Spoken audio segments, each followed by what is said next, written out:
Next, I have the pleasure of introducing to you Mr. Tasanthan Loganathan. I'm very sorry, Dr. Loganathan, no, Mr. Loganathan, rather. He's a temporary lecturer, Department of Radiography, Radiotherapy, Faculty of Allied Sciences in University of Peradeniya. And he's going to talk about analysis of random and systematic errors in three-dimensional conformal radiation therapy, a study at the National Cancer Institute, Maharashtra. Over to you, Mr. Loganathan. Thank you for the introduction. In the first instance, I wish you a good morning. My research is analysis of random and systemic errors in three-dimensional conformal radiation therapy, the study at National Cancer Institute, Maharashtra. I am Dashantan, AMC Cruz and WROPSN are my co-researchers. Introduction. The goal of radiation therapy is to deliver the optimal target coverage and dose level to the gross tumor volume and planning target volume while minimizing the toxicity of organ at risk. By three-dimensional conformal radiation therapy, that is the modern radiation therapy technique, are based on 3D anatomic information and use dose distribution that confirm adequate dose to the tumor and the minimum dose to the normal tissue. But actually this is not possible because of setup errors. Setup errors leading to insufficient radiation delivery and over-radiation of normal tissues. Setup errors can be random errors and systemic errors. As you can see in this picture, random error can disperse all over the direction while systemic error is directing to one direction. So random error, we can't predict that. It's unpredictable, and systemic error is predictable. Objectives. Our main objective to assess three-dimensional setup errors of head and neck, brain and pelvic cases for 3D CRT at National Cancer Institute, Maharashtra, and specific objectives are to evaluate the setup errors by comparing digitally reconstructed radiograph with electronic portal images by online correction protocol, and to evaluate the standard deviation of setup errors and compare it with standard tolerance. These are some literature review. In 2008, the Great Polar Cancer Institute, they have done evaluation of setup verification with analysis of random and systemic errors in radiotherapy for head and neck, prostate and pelvic cases, and they have did with within the different techniques also. Those are 3D CRT versus IMRT. Another one in 2003 and 2002 also they have done random and systemic error evaluation in radiation therapy. They have found there were more concentration on random error but less concentration on systemic error. In 2007, Tejal Gupta et al. They have done assessment of three-dimensional conformal three-dimensional setup errors in conventional head and neck radiotherapy. They did for conventional techniques only, and that also for head and neck patients only. Methodology. We have included 50 patients from each head and neck, brain and pelvic cases.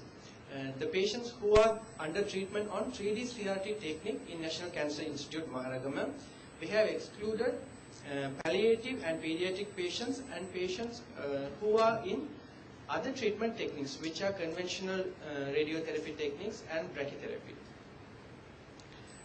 We have obtained first two portal images, and we have compared that with digitally reconstructed radiographs, which we have obtained from CT images. Those CT images are done at the first day of the treatment of planning. Then we have done online correction along major three axes, which are vertical, longitudinal and lateral, and we evaluate the displacement. And we transfer the data to Excel worksheet, and we analyzed by Minitab stats package to obtain standard deviation, mean, random error and systemic error. We have calculated overall mean, random error, systemic error along vertical, longi and lateral axis for brain cancer. Here you can see positive and negative values. because for analysis and documentation purpose, we have considered anterior, superior and right-sided shift as positive and posterior, inferior, left-sided shift as negative shift. So here you can see the values positive and negatives. Like that, we have calculated overall mean random error, systemic error for head and neck cancer and pelvic cancer also. Then we have calculated CTV, PTV, clinical target volume to planning target volume margins for brain cancer along those major three axes. Here you can see there are three margin recipes which are ICRU 62, Stroom and Van Herk. ICRU 62 is lesser than other two margins, and ICRU 62 that is one we are following in National Cancer Institute Maharagama with tolerance 3 mm. Here all are within the tolerance. Likewise, we have calculated for head and neck and pelvic cancer also. We have evaluated 300 portal images of brain, head and neck and pelvic cases. 88% of brain, 83% of head and neck and 78% of pelvis are within boundaries. Others are outside the boundaries. Discussion. The CTV, PTV margin were within the tolerance 3 mm for brain, 3 mm for head and neck and 5 mm for pelvic in all three directions. The mean displacement for all images in three major axes are compared used Kruskal-Wallis test with threshold 0.05. The patient with pelvic cancer gave higher displacement than the other cases because of that region has more displacement than other regions. Different setup margins are generated according to margin recipes which lead a different probability of target volume. As I mentioned already, Van Herk and Stroom, they are giving more probability of margin than ICRU 62. In conclusion, among all patients, 83% of cases are within the tolerance, and electronic portal images is useful tool for fast and reliable assessment and correction of various geometrical errors. Online correction is very effective in managing both random and systemic errors because we can manage in online correction before the treatment. Before the treatment, we can correct the error and we can treat, which is not possible in offline correction method. Our limitations. Only first two fractions of portal images are considered since it's difficult to achieve standard order of portal imaging, because standard order of portal imaging is first two fraction and weekly we have to take portal images. That is not achievable in National Cancer Institute Maharagama.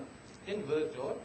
Inter-observational errors, this is depend on person to person who is working in that machine, and involuntary organ movements, this is specially for pelvic cases.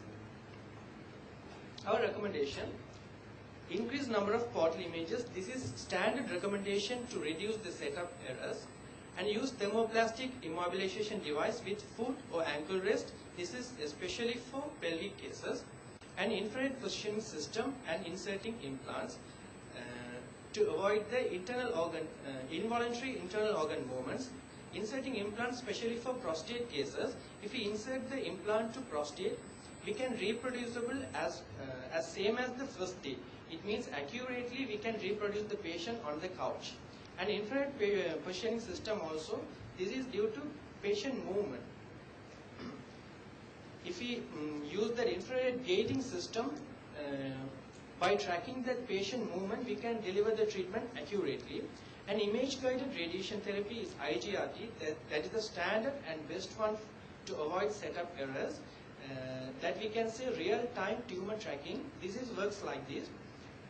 During the treatment, that machine is taking the image of that internal organ, then it's planning and deliver the treatment. So that will be very higher accurate one. These are our reference. Thank you very much. Thank you, Mr. Yoganathan. Thank you very much for the informative topic. We talk about the radiotherapy, radiography. Now it is up to the questions, please.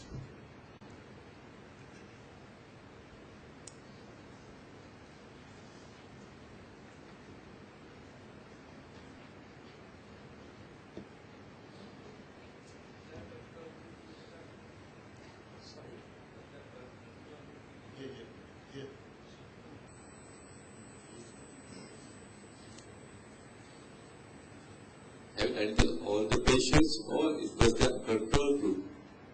Yeah, that is, we have selected the person by random sampling method. The patients who are in 3D CRT treatment techniques, and we have selected all the patients, and from that patients we have selected by random sampling method. Okay, I'm just curious to know, because the calculation of systematic error and random error somehow is dependent on what machines you are going to use. It's a machine dependent. So how you can validate your findings for a long period of time, and how you can apply a similar data to all type of machines? Because maybe after 6 months the whole data will be changed, and maybe if you are going to record on radiation by another machine, the precision on errors will be different. So how you would address that issue? Yeah, we have a periodical maintenance for that machine. Normally when we are doing that maintenance, we are checking all the things, that calibration, machine output, and those errors, system and randomic errors. If it is within the tolerance only, we can use that machine continuously. Since we are doing that periodically, we can accept this. Here we are using linear accelerator with these facilities. Any other questions?